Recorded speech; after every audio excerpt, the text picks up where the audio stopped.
आप कहते हो कि मंदिर से जाते समय नंदी के कानों में कहकर चले जाओ। बैठिए बैठिए बैठिए बैठिए। बहुत सुंदर प्रश्न है आपके, बहुत भाव से और आनंद से आपने करा, और जनमानस के कल्याण के प्रश्न है ये, केवल आपके लिए नहीं है, ये सबके लिए इतने जोरदार प्रश्न हैं। जो गलती भी करते होंगे तो उसको सुधार सकते।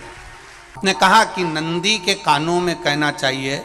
लोग हंसते हैं, कहते हैं बताओ वो नंदी के कानों में भगवान को कहना चाहिए। वैसे तो हम आपको एक बात बता दें कि दुनिया के लोग किसी दूसरे धर्म की कभी हंसी नहीं उड़ाते। दुनिया के लोगों को दूसरे का धर्म अच्छा लगता है। दुनिया के लोग सबसे ज्यादा हंसी उड़ाते हैं तो हमारे सनातन धर्म की ही उड़ाते हैं, और उसे खुद उड़ाते हैं, दूसरा उड़ाने वाला नहीं होता। दूर के ढोल हमें समझ में आते हैं, उसका धर्म हमें समझ में आ गया, उनके यहाँ क्या है, ऐसा है, आओ कुछ नहीं, उनके धर्म में ऐसा है। कितना आनंद हमें दूसरे के धर्म में लग रहा है, और हमारा सनातन धर्म हमको बुरा लगता है।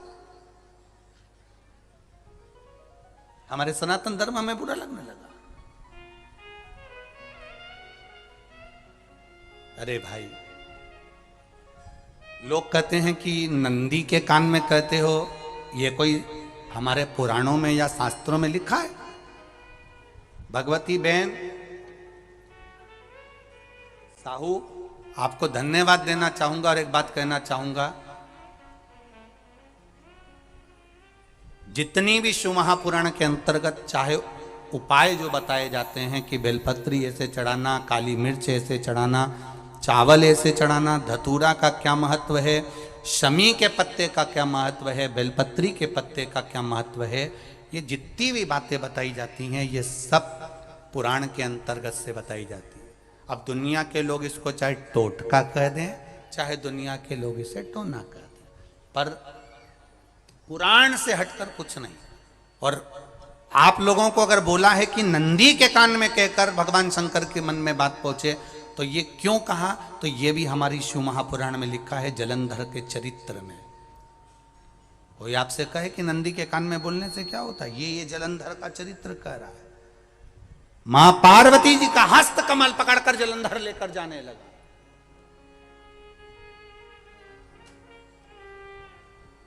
वृंदा का पति लेकर जा रहा।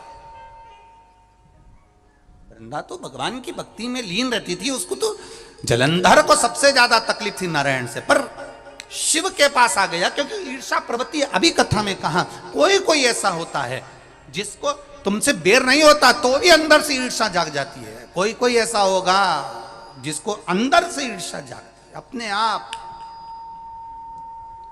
अपने आप अंदर से ईर्षा जागती है, उसका कोई बेर नहीं, और ईर्षा जाग गई, भीतर से ईर्षा जाग। ना आप उससे मिले हो, ना कभी वो आप उसके सामने बैठे हो। कई लोग किसी ना किसी की बुराई करते हैं तो हम लोग पूछ भी लेते हैं, क्यों साहब उनसे मिलकर आए हो क्या तुम? कभी नहीं मिल किया है, कभी उनका सामना हुआ नहीं हुआ, तो फिर बुराई क्यों कर रहा? एक ने कर दी थी इसलिए हमारे ध्यान में था तो हमने भी कर दी। लो, वो कुआं में डूब के मरेगा तो तू भी मरेगा का? नहीं। नंदी सामने बैठा है, गणेश जी को मालूम पड़ गया, कार्तिकेय को मालूम पड़ गया, मां पार्वती जी का हस्त कमल जलंधर ने पकड़ लिया और लेकर चला। मालूम पड़ गया, तब नहीं रहा गया। गणेश जी को क्रोध आ गया और गणेश जी महाराज आए, शिव जी को जगाने लगे। पिताजी पिताजी पिताजी कर कर जगाया। उठो पिताजी, पिताजी उठिए,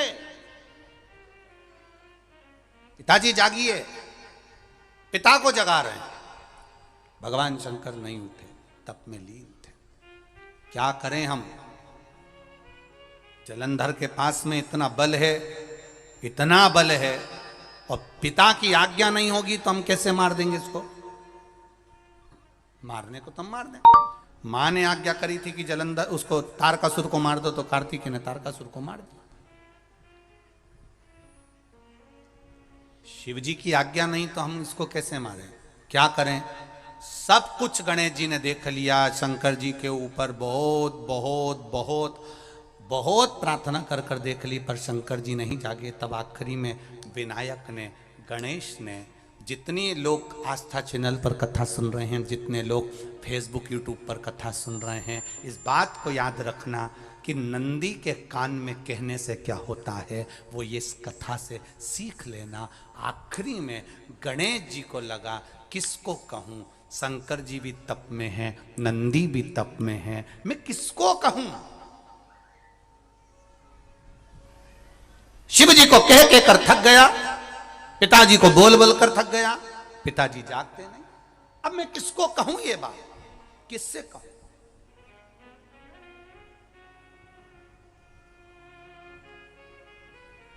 विनायक गए सीधे अब नंदी के पास में। नंदी भी तप में लीन थे, शंकर जी की ओर मुख था, शंकर जी की ओर मुख था। गए और जाकर तुरंत विनायक ने नंदी के कानों में जाकर कहा, नंदीश्वर, मैया का हाथ पकड़कर जलंधर लेकर जा रहा है, पिताजी तप में लीन है, कृपा करिए ना। बस केवल नंदी के कान में कहा, गणेश जी दूर हट गए। नंदी के कान में कहा, शंकर जी के नेत्र खुल गए, शिव जी के नेत्र खुले। ध्यान देना जरा, इस शिव महापुराण की, आशुतोष शिव महापुराण की कथा, जो कथा यहां कही जा रही है, यह कथा पहले के चरित्रों में सुनने को नहीं मिली होगी। जरा ध्यान देना इस संवाद पर, जितने लोग आस्था चैनल पर, जितने फेसबुक यूट्यूब पर सुन रहे हैं। सनातन धर्म की हंसी उड़ाने वाले कह देते हैं नंदी के कान में कहने से क्या होता है, नंदी के सामने जाकर बोलने से क्या होता है, नंदी के पास बैठकर बोलने से क्या होता है, नंदी के पास बैठकर शंकर जी का मात्र दीदार करने से क्या होता है, दर्शन करने से क्या होता है। वो अच्छे से समझ लेना, जो लोग सनातन धर्म पर उंगलियां उठाते हैं वो अच्छे से समझ ले इस बात को।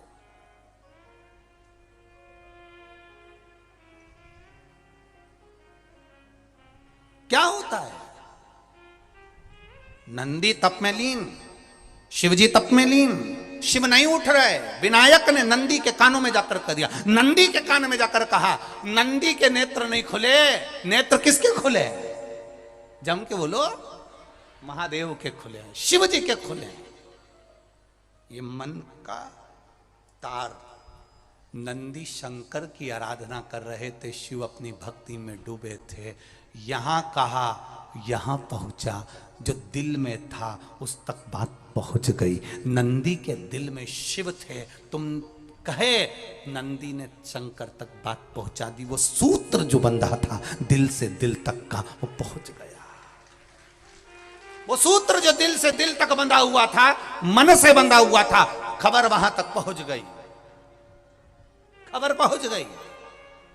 लुटाइए, ये मौका मिला है आनंद का, दिल से प्रेम लुटाओ।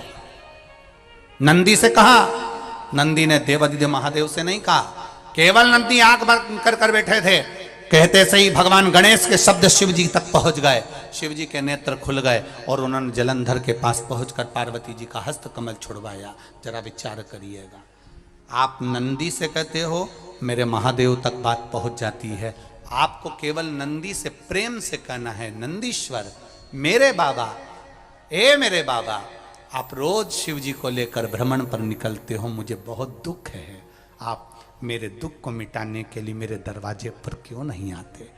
नंदीश्वर से कहा, शिव जी तक बात पहुंच जाएगी, शंकर के नेत्र आपके लिए खुल जाएंगे और महादेव आपके यहां खड़ा मिलेगा, मेरा महादेव आपके पास में खड़ा मिलेगा।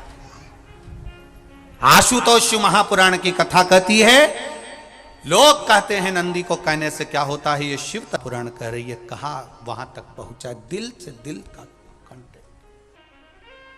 हम कई बार कहे आपको, आप लोगों ने सुना होगा शिव महापुराण में कि बहुत दुख हो जिंदगी का, बहुत दुख तकलीफ। जैसे वो बहन ने लिखा, मेरे कर्जे में लदालुम हो गई, तकलीफ बढ़ गई, शरीर का रोग था, 15-20 साल हो गए, आराम नहीं, बेटे भी व्यसन में डूबने लगे क्योंकि कर्जा बढ़ गया। टेंशन में रहेगा आदमी तो गलत संगत की ओर चला जाता। व्यसन में आदमी पड़ने लगा, केवल टेंशन के चक्कर में। और आखिरी में हुआ क्या? शिव तत्व को जाना। आपसे भी निवेदन है, जब दुख की घड़ी अपार हो, समस्या बड़ी हो, बहुत तकलीफ हो, बहुत कष्ट हो, एक लोटा जल जब महादेव को चढ़ाने के लिए जाओ, चढ़ाकर 2 क्षण मंदिर के अंदर नंदी के पास 2 क्षण बैठकर मेरे महादेव को निहारना। अपने दिल की बात उसके पास में बैठकर नहीं भी कहोगे ना, तो नंदी के पास मात्र बैठ भी गए, उस नंदीश्वर के पास मात्र बैठ गए, तो वो तुम्हारे दिल की बात समझ जाएगा। तकलीफ बढ़ गई ना, कोई बात नहीं, दवाई खाओ, डॉक्टर को दिखाओ, पर एक बार उस जल को शिव जी पे चढ़ाओ। चढ़ाकर जल लेकर जब घर जा रहे हो, 2 क्षण मेरे नंदीश्वर के पास में बैठ जाओ। नी भी कुछ कहना है मत कहो, एक बार उसके करीब में बैठकर दिल से, मन से मेरे महादेव से जो कहना चाहती हो, बस मन में भी धर लिया, तो मेरे नंदी ने सुनकर वो महादेव से कह दिया, दुनिया का सबसे ज्यादा तप करने वाला, समाधि में लगने वाला, साधना करने वाला, व्रत करने वाला, उपवास करने वाला, तप साधना में लीन होने वाला कोई है तो वो नंदीश्वर है, जो शिव जी के सामने बैठकर उनके सामने हमेशा सामने मुख कर कर तप में लीन रहे। कितने लोग हैं जो भगवान नंदी के कानों में कुछ कहकर आते हैं? बोले हो कभी? सीधे बोल देते हो क्या जाकर? नंदी के कानों में कहने का भी एक तरीका है, आप लोगों को मालूम होगा वो तरीका? नहीं मालूम? ये बेलपत्री की जो डंडी रहती है ना, बीच का जो भाग है, ध्यान दिए ना जरा सा, ये बीच की जो डंडी है, फिर से देखिए, बेलपत्री के 2 पत्ते और उसके पास में जो बीच की जो डंडी का भाग, पास में जो बीच की जो डंडी का भाग है, दिख रहा है आप लोगों को? ये 2 डंडी, ये बीच की 2 पत्ती और उसके बीच में जो 2 डंडी का भाग, आप लोगों को मालूम होगा वो तरीका? नहीं मालूम? ये बेलपत्री की जो डंडी रहती है ना, बीच का जो भाग है, ध्यान दिए ना जरा सा, ये बीच की जो डंडी है, फिर से देखिए, बेलपत्री के 2 पत्ते और उसके पास में जो बीच की जो डंडी का भाग है, दिख रहा है आप लोगों को? ये 2 डंडी, ये बीच की 2 पत्ती और उसके बीच में जो 2 डंडी का भाग होता है। जब हम देवादिदेव महादेव से कोई बात कहने वाले होते हैं ना, कि बाबा बहुत दुखी हूँ, बाबा बहुत तकलीफ चल रही है, बाबा मैंने एक कंपटीशन एग्ज़ाम में परीक्षा दी है, बाबा मेरे जीवन में ये तकलीफ हो रही है, बाबा, तब इस बेलपत्री की जो ये डंडी होती है, इस उंगली से, इस अंगुष्ठ से इस डंडी को पकड़ा जाता है और बाबा के कर्ण में कहने से पहले ये हाथ को नंदी के ऊपर रखकर फिर हम बाबा के नंदी के कानों में कहते हैं और चलते समय इस बेलपत्र को अशोक सुंदरी की जगह पर चढ़ाकर वापिस सजाते हैं। देव अधिदेव महादेव को पार्वती की बात मानना ही पड़ती है और वो कहना ही पड़ता है। ये बेलपत्र की महत्व है। ये जितना फल एक बेलपत्र की पत्ती में, उतना की उतना फल हम आपसे फिर कहेंगे। कभी मौका मिल जाए जिंदगी में, कभी तुम्हारे जीवन में अगर मौका मिले और कहीं बेलपत्री का वृक्ष मिल जाए जिसकी छांव तुम्हारे ऊपर पड़ रही हो, तुम्हारे ऊपर अगर बेलपत्री की छांव पड़ रही हो, उसके नीचे बैठकर कभी मौका मिले, एक बेलपत्री का पत्ता मात्र रखकर आप शिव जी का नाम लेकर जल भी अगर समर्पित कर रहे हो ना, तो वो 12 ज्योतिर्लिंग को जल चढ़ाने के बराबर फल प्रदान कर। एक बेलपत्री का पत्ता, एक बेलपत्री का वृक्ष, एक बेलपत्री के वृक्ष की छांव हमारे जीवन को कृतार्थ कर देती है, धन्य कर देती है, कृतार्थ। तो जिस जगह पर नंदी मेरे मंदिर के बाहर बैठा रहेगा,